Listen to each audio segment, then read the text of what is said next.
آپ سن رہے ہیں کتاب شوق آوارگی، سب ہیڈنگ بلگراد کی ہور۔ میں ڈبے میں داخل ہوا تو اسے پہلے سے روشن پایا۔ تم جانتی ہو میں تم سے محبت کرتا ہوں۔ احمد ایک سیاہ آنکھوں اور مشرقی خد و خال والی خوبصورت یوگوسلاوین لڑکی کو بزبان حال اپنی بے حالی کا یقین دلا رہا تھا، جو بلگراد سے سوار ہوئی تھی۔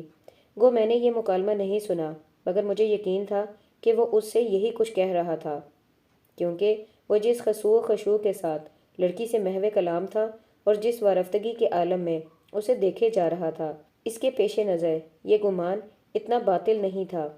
لڑکی کی سیاہ آنکھوں پر پلکوں کی لمبی لمبی جھالریں تھیں، اس کے چہرے پر حیا کی سرخی تھی، اور یہ وہ چہرہ تھا جو ایک طویل عرصے تک مختلف اخلاق چہروں کے ہجوم میں میری آنکھوں سے اوجھل ہو چکا تھا۔ میں نے اس چہرے پر لکھی ہوئی حیا کی خوبصورت تحریر کن اکھیوں سے پڑھنا شروع کر دی۔ یہی کام میرے برابر میں بیٹھا ہوا ایک لم دڑنگ امریکی بھی کر رہا تھا، جو غالباً اس حور بلگراد کے ساتھ ہی سوار ہوا تھا، مگر فرق یہ تھا کہ میری نظر اس حور شمائل کے طیب چہرے کا طواف کر رہی تھی اور اس کی آنکھیں چہرے سے نیچے دست درازیوں میں مشغول تھیں۔ ہے kick it this pitch, how sexy she is. میرے ہم نشست نے امریکیوں کے انداز فکر اور روایتی بے تکلفی سے کام لیتے ہوئے ہاتھوں سے پیمائشی زاویے بناتے ہوئے سرگوشی کی۔ اس کی آنکھیں ابھی تک ایستادہ تھیں۔ تم ٹھیک کہتے ہو، میں نے اس کی ہاں میں ہاں ملاتے ہوئے کہا۔ کتیا واقعی جنسی مخلوق ہے، مجھے تو تم بھی خاصے جنسی معلوم دیتے ہو۔ ہاں ہاں ہاں ہاں ہاں۔ اس نے میرے ان ریمارکس کو اپنی مردانگی کے ضمن میں خراج تحسین سمجھتے ہوئے مسرت سے کہا لگایا، میرا نام ڈیوڈ ہے، اور تم؟ اس نے میری طرف ہاتھ بڑھاتے ہوئے پوچھا۔ عطا، اور اس کے ساتھ ہی میں اس لمڈینگ کی طرف سے غافل ہو کر صحیح طرف متوجہ ہو گیا۔ وہ سراپا ناز ترک نوجوان سے ہنوز یکساں دلچسپی کے ساتھ محو کلام تھی۔ میں نے کھنکا کر احمد کو اپنی طرف متوجہ کیا، اور جب اس نے میری طرف دیکھا تو میں نے انجمن حمایت اسلام کے تمام یتیم خانوں کی ٹوٹل یتیمی اپنے چہرے پر بکھیر دی۔ احمد نے میری اس مذاکرہ خیز کیفیت پر ایک بھرپور کہا لگایا، اور پھر محبت سے لبریز شرارت آمیز لہجے میں نامعلوم زبان میں کچھ کہا۔ اس پر بلگراد کی شہزادی کے چہرے پر تبسم کی ضیاء پھیلی اور پھیلتی چلی گئی۔ وہ دھیمے لہجے میں ہنس رہی تھی۔ میری آنکھوں نے صبح بنارس طلوع ہوتے دیکھی اور کانوں نے مندروں کی گھنٹیاں سنی۔ ایکسکیوز می، میں نے جھینک کر ظالم سماج کا رول ادا کرتے ہوئے براہ راست اس نازنین کو مخاطب کیا، جس نے بہت دیر سے میری آنکھیں اپنے پاس گروی رکھی ہوئی تھیں۔ Do you know English? A little bit. اس نے اپنی حنائی انگلیوں سے اس لٹل بٹ کی صحیح مقدار بتاتے ہوئے زیر لب تبسم کے ساتھ کہا، اگر میں کہوں کہ میرا نام عطا ہے تو تم سمجھ جاؤ گی؟ میں نے ہنستے ہوئے کہا، ہاں، اور میں سمجھ گئی ہوں۔ اس نے خوشگوار لہجے میں جواب دیا، اور اگر میں تمہارا نام پوچھوں تو بھی جان جاؤ گی؟ ہاں، جان جاؤں گی، اس ستم گر نے ایک ادائے بے نیازی سے جواب دیا، اور نام بتائے بغیر ایک بار پھر احمد سے مصروف گفتگو ہو گئی۔ وہ واقعی جان گئی تھی۔ احمد نے ایک بار پھر دوستانہ انداز میں مسکراتے ہوئے میری طرف دیکھا۔ اس کی آنکھوں میں فاتحانہ شرارت تھی۔ میں نے جواباً ہنستے ہوئے سینے پر ہاتھ رکھا اور گردن کو خم دے کر کہا، الحمدللہ، مسلمان، کاروش کاروش۔ مگر اس نے موجودہ لمحوں میں اخوت کے نظریے کو پس پش ڈالا اور اس اصول کے تحت مساوی تقسیم کے زرعی اصول کو یکسر نظر انداز کرتے ہوئے حسب سابق اکیلا اس نازنین کی توجہ سمیٹنے میں مشغول ہو گیا۔ مجھے اس کی شکل سور جیسی لگتی ہے، ڈیوڈ نے احمد کی طرف اشارہ کر کے آہستگی سے کہا، اور پھر زور زور سے ہنسنے لگا۔ اگر اس طرح ہنس لینے سے دل کی بھڑاس نکل سکتی ہو تو انسان کو اس سلسلے میں بخل سے کام نہیں لینا چاہیے۔ میں نے ٹرین سے باہر جھانکا۔ گاڑی اس وقت کسی شہری علاقے سے گزر رہی تھی۔ پٹری کے ساتھ ساتھ سڑک تھی جس پر ٹریفک رواں دواں تھی۔ ایک کار کافی دیر سے ٹرین کے ساتھ ساتھ چل رہی تھی۔ اس میں ایک فیملی سوار تھی، اور ایک گول مٹول بچہ کار میں سے ہاتھ نکال کر مسافروں کو ویو کر رہا تھا۔ میں نے کیمرہ استوار کیا اور تصویریں لینا شروع کر دیں۔ بچے نے یہ دیکھ کر زیادہ زور و شور سے ویو کرنا شروع کر دیا۔ اس کے والدین بھی میری طرف توجہ ہو گئے تھے اور اب انہوں نے بھی ویو کرنا شروع کر دیا تھا۔ یہاں لوگ پیدل بھی تھے، سائیکلوں پر بھی سوار تھے، بسیں بھی نظر آ رہی تھیں اور اس کے ساتھ ساتھ چھوٹی کاریں بھی سڑک پر موجود تھیں۔ ایک سوشلسٹ ملک میں سائیکل اور کار کا درمیانی فاصلہ میرے لیے ناقابل فہم تھا۔ یہاں مجھے جا بجا فلیٹوں پر مشتمل کئی منزلہ عمارتیں بھی نظر آئیں۔ لگتا تھا حکومت عوام کے رہائشی مسئلے کو حل کرنے کے لیے فلیٹوں کی اسکیم پر عمل کر رہی ہے۔ ان فلیٹوں کے علاوہ انفرادی مکان بھی نظر آئے اور یہ مکان بھی مختلف معیاروں کے حامل تھے۔ میں نے باہر کے منظر سے نظریں ہٹا کر ایک بار پھر اس مشرقی خد و خال والی پر اسرار سی لڑکی کو دیکھا جو مجھے بار بار میرے ماضی میں لے جا رہی تھی۔ اس کے کانوں کی لوئیں سرخ ہو رہی تھیں اور چہرہ گلابی ہو گیا تھا۔ نہ جانے احمد نے اس کے کان میں کیا کہہ دیا تھا۔ میں جانتا ہوں احمد نے اس سے کیا کہا ہوگا۔ گاڑی ایک چھوٹے سے اسٹیشن پر رک گئی تھی۔ لڑکی نے اپنا سامان سمیٹا اور اٹھ کر کھڑی ہو گئی۔ اس کی منزل آ گئی تھی۔ احمد نے اسے دیکھا اور پھر اپنا دل اپنی آنکھوں میں بھر لایا۔ گاڑی مسافروں کو لے کر اگلی منزلوں کی طرف روانہ ہو گئی تھی اور یہ راہی چھوڑی ہوئی منزل کے تصور میں گم واپس اپنی نشست پر آ کر بیٹھ گیا تھا۔ رفاقتیں اتنی مختصر بھی ہوتی ہیں، مگر تم جانتے ہو یادیں اتنی مختصر نہیں ہوتیں۔ یوگوسلاویہ کی حدود ختم ہو گئی تھی اور اب ہم بلغاریہ میں سے گزر رہے تھے۔ ٹرین میں ایک بار پھر رات ہو گئی تھی۔ احمد نے ابلی ہوئی سبزیوں کا ایک ٹین کھولا، لمس لمبی ڈبل روٹی نکالی اور بسم اللہ پڑھتے ہوئے مجھے کھانے میں شرکت کی دعوت دی۔ ٹرین میں بتیاں روشن ہو گئی تھیں۔ روشنی کے عکس ٹرین سے باہر درختوں کے جھنڈ کو چند لمحوں کے لیے روشن کرتے تھے اور پھر نظروں کے سامنے اندھیرے کی فصیلیں کھڑی ہو جاتی تھی۔ بلغاریہ کا دارالحکومت صوفیہ تیز روشنیوں کے جلف میں آیا اور آنکھوں کو خیرہ کر گیا۔ رات گہری ہو گئی تھی۔ میں نے ایک طویل جمائی لی اور اپنی نشست پر دراز ہو گیا۔ صبح آنکھ کھلی تو ٹرین بلغاریہ سے گزر کر ترکی میں داخل ہو چکی تھی۔ راستے میں یونان کا ایک مختصر سا حصہ بھی پڑتا تھا اور اس دوران میں نے نیم خوابیدہ عالم میں یونانی عملے کو اپنے کاغذات بھی چیک کرا دیے تھے۔ احمد کی آنکھوں میں بے خوابی کے آثار تھے، مگر اس کے چہرے پر محبت کی وہ لکیریں زندہ تھیں جو ہر ترک کے چہرے پر پاکستانی مسلمانوں کے لیے کندہ ہوتی ہیں۔ اس نے مجھے جاگتے پایا تو السلام علیکم کہا اور اپنے حسن میں خوبصورت تبسم کا اضافہ کر لیا۔ ڈیوڈ باتھ روم میں تھا اور اس کا سامان ابھی تک بکھرا پڑا تھا۔ استنبول آنے کو تھا۔ احمد نے میرا سامان مجتمع کرنے میں میرا ہاتھ بٹایا اور پھر وہ دروازے کے قریب کھڑا ہو گیا۔ گاڑی کی رفتار کم ہو گئی تھی اور اب وہ پلیٹ فارم میں داخل ہو رہی تھی۔ ہم استنبول پہنچ گئے تھے۔ منور کو میرا تار مل گیا تھا اور وہ اسٹیشن پر موجود تھا۔ اس نے گرم جوشی سے میرے ساتھ معانقہ کیا اور مجھے ساتھ لے کر چلنے ہی کو تھا کہ مجھے اپنے کاندھوں پر کسی کا دباؤ محسوس ہوا۔ میں نے مڑ کر دیکھا تو احمد اپنے بازو پھیلائے کھڑا تھا۔ اس نے مجھے لپٹا لیا۔ میں نے اپنی گردن پر اس کی سانسوں کی تپش محسوس کی۔ وہ شاید میرے کان میں سرگوشی کر رہا تھا۔ تم جانتے ہو نا، ہم تم سے محبت کرتے ہیں۔ ہاں، ہم بھی تم سے محبت کرتے ہیں برادر۔ مگر وہ بلگراد کی حور۔ سب ہیڈنگ استنبول کا مہمت کنار۔ گاڑی استنبول کے سرکجی اسٹیشن پر رکی، جس کے دائیں طرف باسفورس ہے اور جہاں سے فیری بوٹس شہر کے مختلف حصوں کے لیے روانہ ہوتی ہیں۔ اسٹیشن سے باہر نکلے تو باسفورس کے کنارے مچھلی روٹی بیچنے والے لڑکے چیخ چیخ کر گاہکوں کو اپنی طرف متوجہ کر رہے تھے۔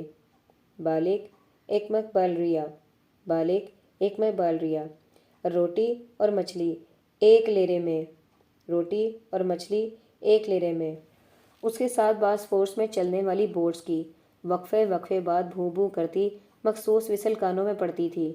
بالک ایکمک بالریا کی آواز اور فیری بوٹس کی وسل ہمارا پیچھا کر رہی تھی اور ہم اس ساحلی فضا سے نکل کر انکرا جادیسی پر آ گئے تھے، جو استنبول کی پرہجوم سڑکوں میں سے ایک ہے۔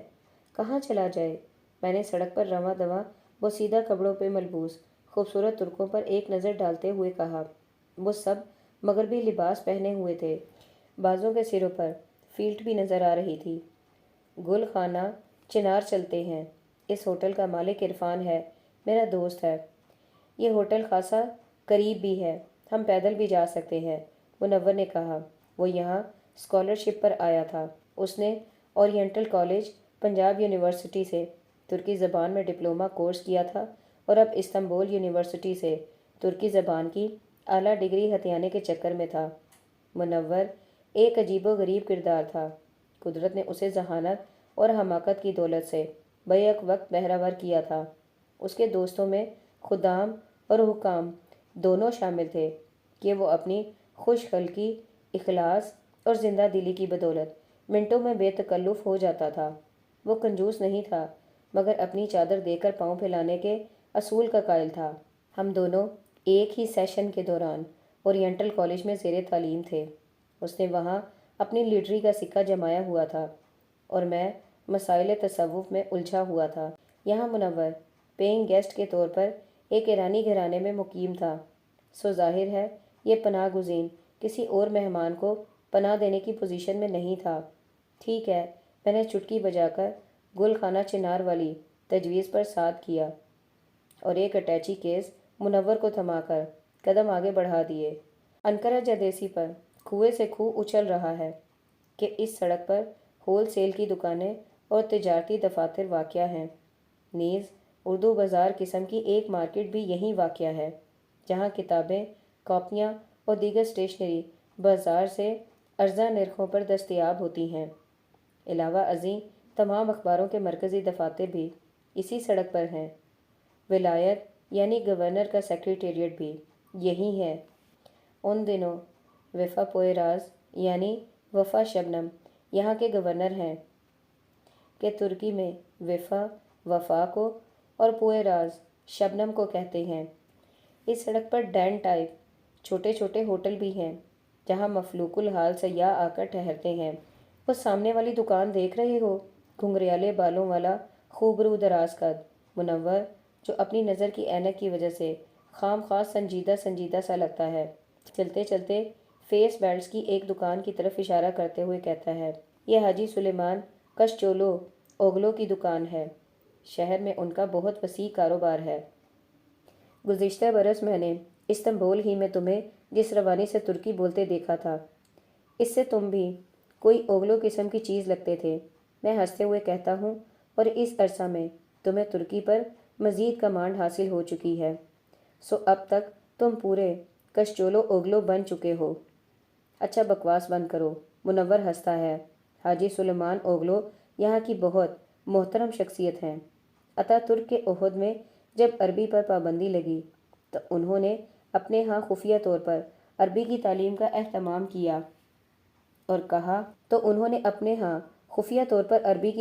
اہتمام کیا اور قریباً 5000 ترک مسلمانوں کو عربی کی تعلیم دی۔ ان کے مکتب پر کئی دفعہ چھاپے بھی پڑے۔ حاجی سلیمان اوگلو کو ابتلاء سے بھی گزرنا پڑا، مگر وہ ثابت قدمی سے اپنے مشن کی تکمیل کرتے رہے۔ پاکستان اور ہندوستان سے جو تبلیغی جماعتیں استنبول آتی ہیں، وہ انہی کے ہاں قیام کرتی ہیں۔ قریباً 100 گز اس سڑک پر چلنے کے بعد ہم بائیں جانب مڑ جاتے ہیں۔ یہ انتہائی گنجان سڑک ہے کہ یہاں عام بسوں کے علاوہ بجلی سے چلنے والی ٹرینیں، بسیں بھی رواں ہیں۔ سڑک کے دونوں جانب تھوک کی دکانیں ہیں، چنانچہ یہاں گڈے بھی ہیں اور ٹرک بھی، جو مال لوڈ اور ان لوڈ کرنے میں مشغول ہیں۔ یہاں کثیر تعداد میں ترک حمال پانڈی بھی نظر آ رہے ہیں، جنہوں نے اپنے کاندھوں پر کوفے ڈالے ہوئے ہیں اور محنت مزدوری کے لیے سرگرداں ہیں۔ سڑک پر ٹریفک جیم ہو گیا ہے، چنانچہ کار اور ٹیکسی ڈرائیور جھنجھلاہٹ کے عالم میں ہارن پر ہارن دیے جا رہے ہیں۔ میرے بازو تھک گئے ہیں، میں اٹیچی زمین پر رکھتا ہوں اور سانس لینے کے لیے کھڑا ہو جاتا ہوں۔ ہوٹل یہاں سے اتنا نزدیک بھی نہیں ہے جتنا میں نے بتایا تھا، منور دانت نکالتے ہوئے کہتا ہے، مگر اس سڑک پر ٹریفک اسی طرح کی رہتی ہے۔ اگر ہم ٹیکسی میں ہوتے تو اسی طرح دانت پیس رہے ہوتے جس طرح یہ لوگ تمہیں پیستے نظر آ رہے ہیں۔ اور پھر میں ویسے بھی تمہیں یہاں کی اکبر منڈی میں گھمانا پھرانا چاہتا تھا اور وہ تم گھوم ہی رہے ہو۔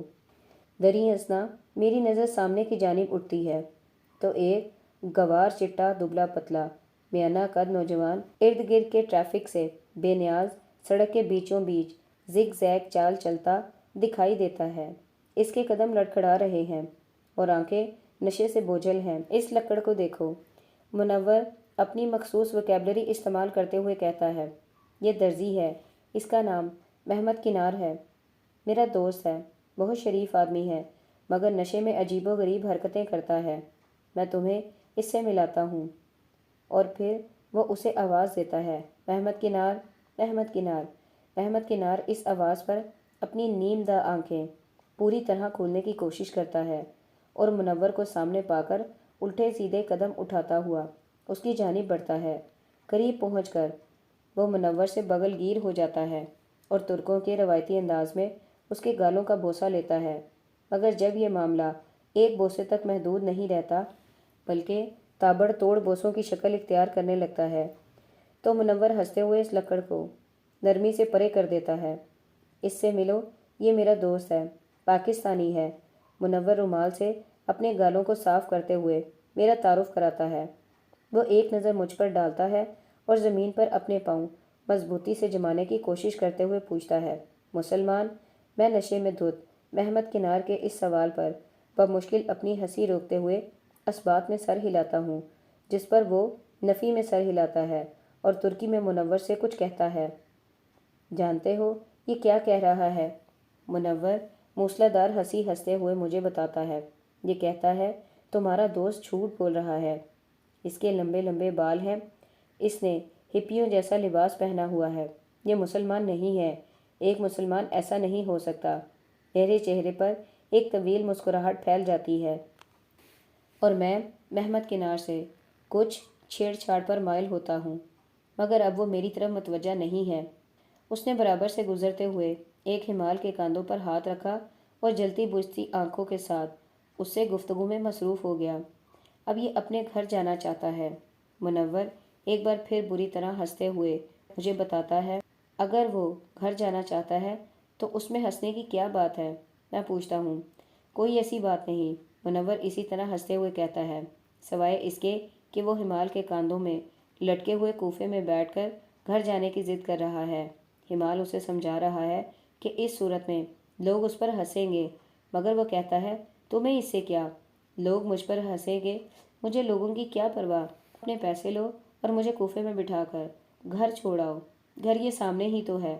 بالآخر ہمال اور محمد کنار میں 10 لیرے 5 روپے پر راضی نامہ ہو جاتا ہے اور وہ اسے کوفے میں ڈال کر گھر کی جانب چل پڑتا ہے۔ سب ہیڈنگ امش اور ممش۔ اس سڑک پر قریباً 200 گز چلنے کے بعد ہم دائیں جانب مڑ جاتے ہیں۔ یہاں بائیں جانب پر گل خانہ چنار پارک ہے جو بہت دور تک پھیلا ہوا ہے۔ یہ ترکی کا بہت بڑا پارک ہے جو ایک زمانے میں توپ کاپی سرائے یعنی سلطان کے محل کا حصہ تھا۔ آج کل اس میں ترکی کا سب سے بڑا میوزیم ہے جس کے ایک حصے میں حضور صلی اللہ علیہ وآلہ وسلم کا منہ مبارک اور دیگر تبرکات بھی محفوظ ہیں۔ گل خانہ چنار پارک کے ایک گوشے میں اکثر پتلیوں کا تماشا ہوتا ہے جسے دیکھنے کے لیے تماشائیوں کے ٹھٹ کے ٹھٹ لگ جاتے ہیں۔ تم ابش اور ممش کے بارے میں کچھ جانتے ہو؟ منور چلتے چلتے مجھ سے پوچھتا ہے۔ کبھی تعارف نہیں ہوا، کیسی ہیں؟ میں چہرہ سنجیدہ بنا کر پوچھتا ہوں۔ اوئے لکڑ، یہ دونوں پتلیاں ہیں۔ وہ مجھے اتنی ہی سنجیدگی سے سمجھانے کی کوشش کرتا ہے، یہ دونوں کردار بڑے گھرانوں کے ہادے یعنی خادم کا رول ادا کرتے ہیں۔ تم اگر یہ شو دیکھنا چاہو تو یہاں چلے آئیں گے، بہت مزے کی چیز ہے۔ میں نے پتلیوں کے تماشے بہت دیکھے ہیں، میں کہتا ہوں، اور بڑے گھرانوں کے خادم کا رول ادا کرنے والے کردار بھی میرے دیکھے بھالے ہیں۔ اب اگر دکھانا ہے تو آنکھوں کو کوئی اور منظر دکھاؤ۔ ہم اس پارک کے ساتھ ساتھ چلتے چلے جاتے ہیں۔ یہ پارک ساحل یولو یعنی ساحلی سڑک تک پھیلا ہوا ہے جس کے قریب سرائے برنو ہے جہاں سمندر کے پانی کا بہاؤ بہت تیز ہوتا ہے۔ استنبول میں خودکشی کرنے کے لیے یہ جگہ آئیڈیل سمجھی جاتی ہے۔ جس سڑک پر ہم چل رہے ہیں اس کے دائیں جانب باب ملی ہے جس میں قومی اہمیت کی دستاویزات محفوظ ہیں۔ ان دستاویزات میں سلطان ٹیپو کا وہ خط بھی محفوظ ہے جس میں اس نے ترکی کے سلطان سلیم سے مدد کی درخواست کی تھی، اور ساتھ یہ تجویز بھی پیش کی تھی کہ سلطان ان سے ایک بندرگاہ لے لے اور اس کے بدلے بصرے کی بندرگاہ سلطان ٹیپو کو استعمال کرنے کی اجازت بخشے۔ منور مجھے بتاتا ہے پھر کیا ہوا؟ میں دلچسپی سے پوچھتا ہوں۔ پھر یہ ہوا کہ صدر اعظم وزیر اعظم نے یہ خط خلیفہ کے ایما پر برطانوی اور فرانسیسی سفیروں کو ریفرنس کے لیے بھیج دیا۔ برطانوی سفیر کو؟ ہاں، برطانوی سفیر کو بھی، منور ٹھنڈی سانس بھر کر کہتا ہے۔ وہ اب واقعی سنجیدہ نظر آنے لگا ہے۔ برطانوی سفیر نے اس خط پر لکھا کہ سلطان ٹیپو ایک ڈاکو اور لٹیرا ہے، اس کے ساتھ قطعاً کوئی تعاون نہ کیا جائے، جبکہ فرانسیسی سفیر نے پرزور سفارش کی کہ سلطان ٹیپو کی مدد کی جائے۔ پھر کیا ہوا؟ مجھے اپنی سانس رکتی محسوس ہوتی ہے۔ پھر وہی ہوا جو انگریزی سفیر نے کہا۔ منور کے لہجے میں کپ کپاہٹ ہے۔ ٹیپو شہید کو جواب موصول ہوا کہ انگریز ہمارے دوست ہیں، آپ بھی ان سے دوستی کریں۔ دوسری طرف بصرہ کے گورنر کو ہدایت کی گئی کہ بصرے کا دفاع پہلے سے دگنا کر دیا جائے۔ میں ایک بار پھر چلتے چلتے اپنا اٹیچی کیس زمین پر رکھتا ہوں اور سانس لینے کے لیے رک جاتا ہوں۔ اس دفعہ تھکاوٹ کا احساس پہلے سے کہیں زیادہ ہے۔ مجھے یوں لگتا ہے جیسے کوئی ہولے ہولے مجھے کند چھری سے ذبح کر رہا ہے۔ خادموں کا رول ادا کرنے والے کردار ابش اور امش میری آنکھوں کے سامنے ناچنے لگے تھے۔